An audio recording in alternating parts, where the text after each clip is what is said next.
Just letting you guys know now, I'm not recording this for attention or karma or anything. I'm just trying to share something that I found pretty damn interesting.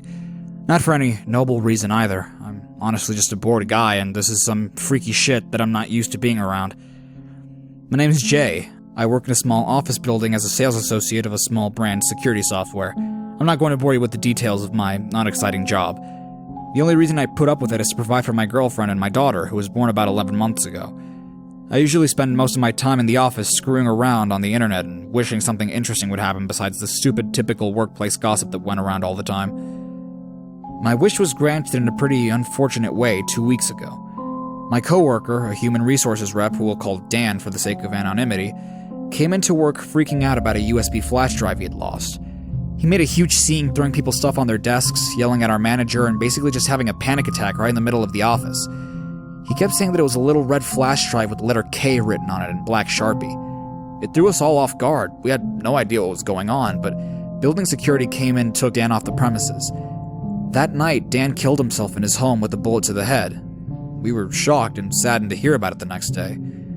The thing about Dan was that he used to be a very outgoing and friendly guy, but about 6 months ago, his 8-year-old daughter, Catherine, was hit by a car while riding her bike and fell into a coma.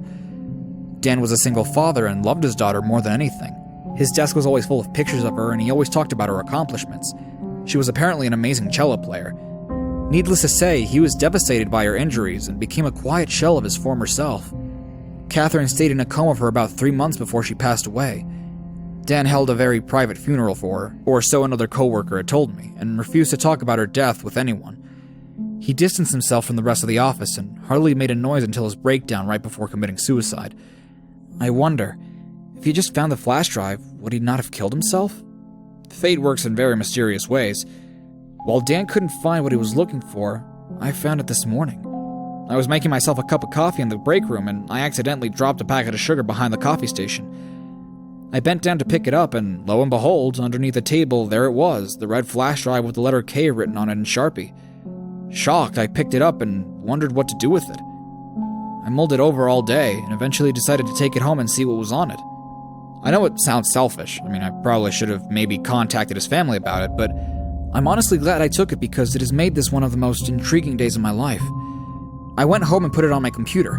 The drive was called K, and it had 4 folders inside it, all titled in caps. One was named Pics, one Roland, one Teach, and the last Talk. In the Pics folder were some nice pictures of Dan and his daughter having fun together at some amusement park that I wouldn't really feel comfortable sharing on the internet. Those are his memories, not something for us to oogle at.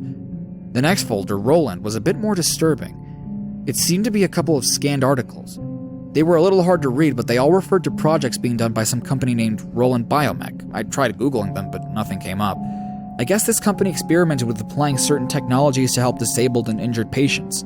One article referenced an experiment in which the patient had lost all his teeth, so they replaced the entire jaw with some sort of grinding system that would shred the food inside his mouth before it went into his esophagus. An addendum on the bottom of the article said that the system collapsed and the patient's entire face sunk into itself, killing him. Another article referred to an experiment done by hooking up machinery into a depressed patient's brain and using software to try and remove the depression by streaming happy images from the internet directly to the patient. At first, it was successful, but soon the patient was determined to have been receiving too much information, and she went into a catatonic state after hours of screaming about knowing everything all at once. Then it looked like there were some forms that Dan himself had filled out for Roland Biomech. These applications, which were dated about 3 months ago, documented Dan's personal information, Catherine's comatose state, her blood type, age, and other stuff like that. One yes-no question asked on the forms was, "Are you comfortable with any alterations, major or minor, that the patient may have after operations have been completed?" To which Dan had ticked yes. Under a line titled Procedure Requested, Dan had written in Uploaded Awareness.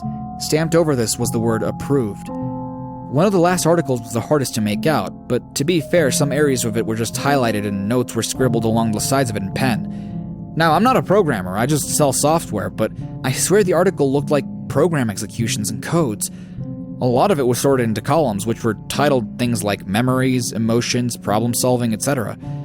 One of the handwritten notes I could make out read folder names for input-output, teach, talk. Deciding I'd had enough of this cryptic bullshit, I clicked out of the Roland folder and went to Teach. This one had the most files by far, a bunch of scripts with strange file names like hello.cpp, howwasyourday.cpp, and playthecello.cpp. There was also one executable file named catherine.exe. I clicked on the file and a download started, just a colored loading bar launched and nothing else. When it was finished downloading, a small black screen came up with white text that read insert command.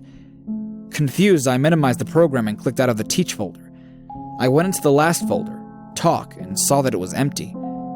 I was pretty disappointed. What was this nonsensical shit? I clicked back into teach and clicked on two of the script files at random, hello.cpp and playthecello.cpp. The small black screen that showed up earlier closed. Then, all on its own, the talk folder opened with a new file in it.